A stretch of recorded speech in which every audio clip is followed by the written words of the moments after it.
ये students next देखते हैं। इसके बाद नेक्स्ट जो हमारे पास है वो है आपका difference between marketing and selling.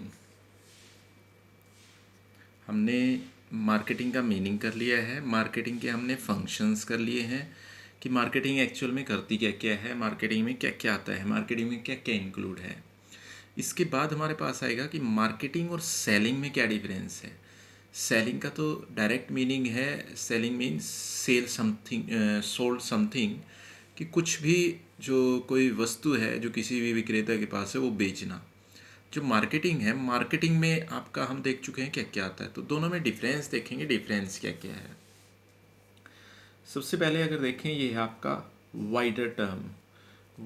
Wider term का मीनिंग है कि व्यापक मद। अब व्यापक मद में ये कहता है कि दोनों में से अगर देखें, एक मार्केटिंग है आपके पास, एक सेलिंग है, दोनों में से जो नैरो टर्म है और ब्रॉड टर्म है, तो ब्रॉड टर्म कौन सी है, नैरो टर्म कौन सी है? इसे तो कहा जाता है ब्रॉड टर्म या फिर वाइडर टर्म। इसे कहा जाता है नैरो टर्म। नैरो मीन्स यहाँ पर अगर देखें, जो सेलिंग है, सेलिंग तो आपका डायरेक्ट आ जाता है। Selling means to sold something, कि कुछ भी बेचना, तो यहाँ पर केवल सेल होती है। मार्केटिंग का ये कहता है कि जो मार्केटिंग टर्म है वो आपकी ब्रॉड टर्म है। ब्रॉड टर्म का मीनिंग यहाँ पर है कि इसके अंदर बहुत सारी चीज़ें इंक्लूड हो जाती हैं।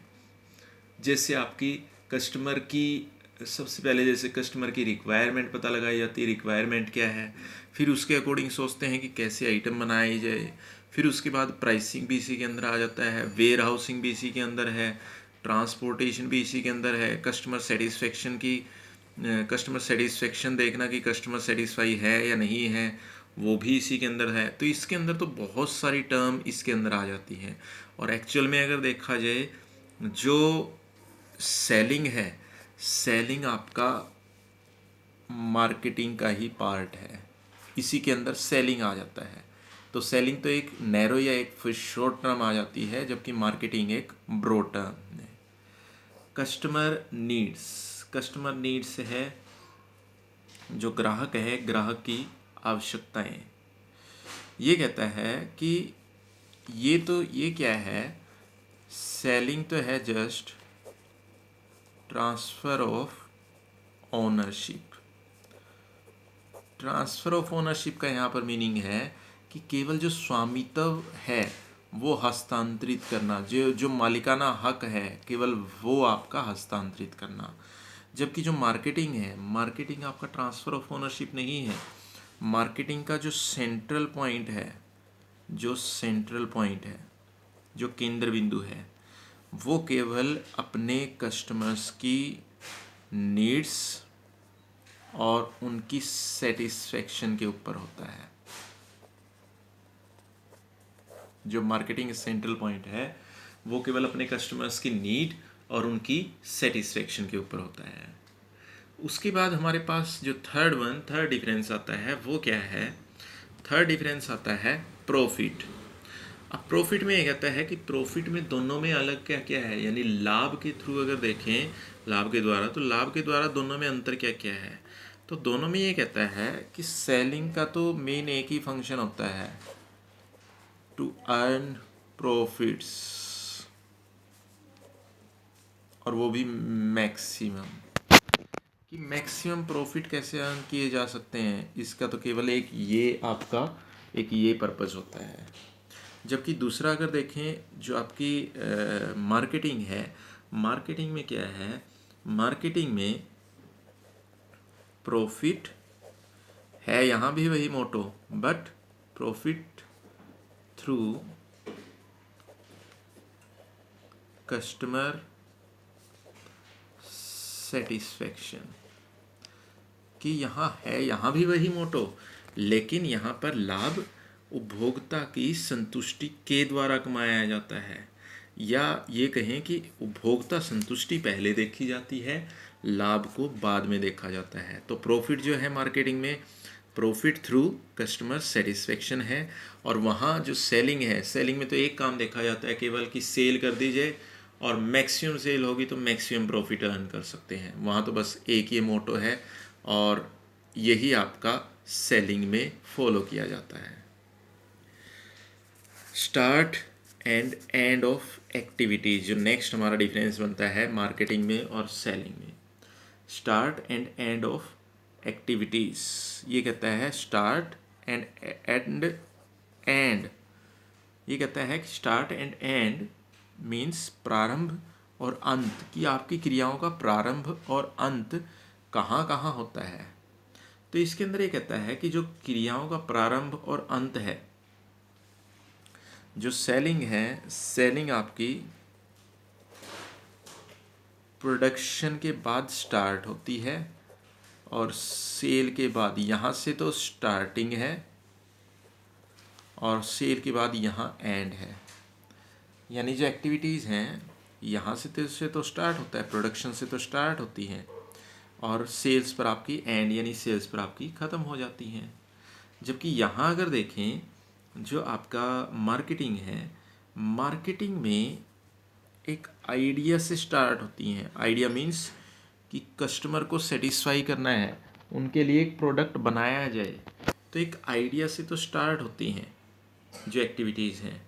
उसके बाद यहाँ से तो स्टार्टिंग है और जो एंड है वो है आपका कस्टमर जब सेटिस्फाई हो जाता है, यहाँ वो एक्टिविटी ख़त्म हो जाती है।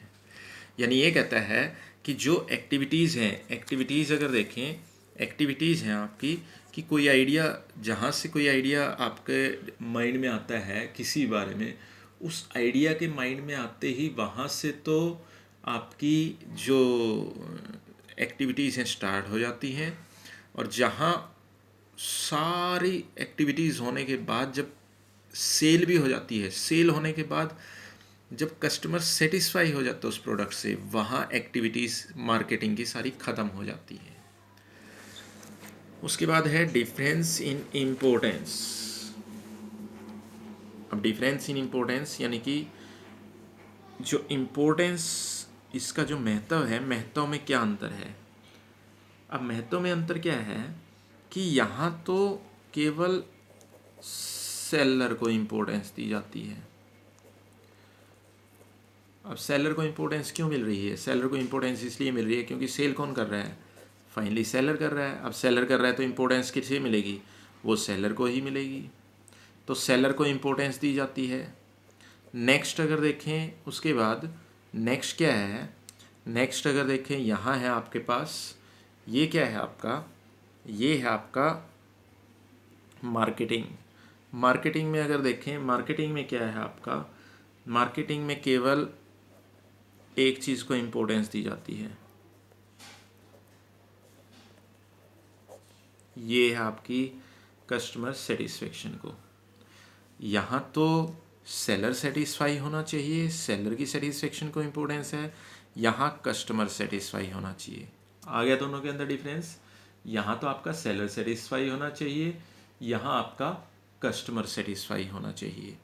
तो ये है आपका दोनों के अंदर इम्पोर्टेंस में डिफरेंस कि यहाँ तो आपका जो है, यहाँ तो सेलर इम्पोर्टेंस, सेलर की इम्पोर्टेंस है कि सेलर सेटिस्फाई हो। यहाँ पर कस्टमर की जो सेटिस्फेक्शन है वो इम्पोर्टेंट है कि कस्टमर सेटिस्फाई होना चाहिए, तब जाकर आपका मार्केटिंग का जो एक्चुअल मोटो है, जो पर्पज है, वो पूरा हो जाता है। उसके बाद आता है डिफरेंस इन स्ट्रेटजी, कि दोनों की जो स्ट्रेटजी है उसके अंदर भी डिफरेंस है।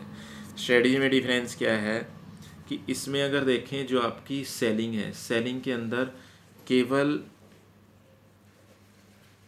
Sales promotion,